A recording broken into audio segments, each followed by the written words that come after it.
This time of year is a very busy one for people who have health insurance.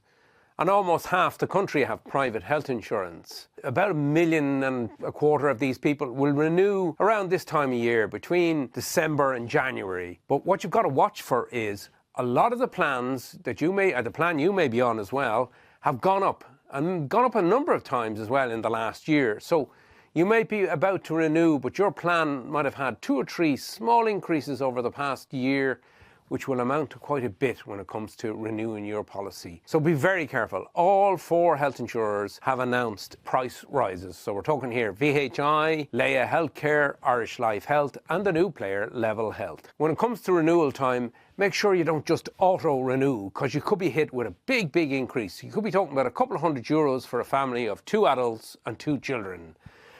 So it's vital that you look at the plan that you're on and make sure that you don't have to end up paying a whole lot more, because you might also find that the benefits on your plan may not be what they were in the previous year, because not only are health insurers announcing multiple increases at the moment, they're also reducing some of the benefits.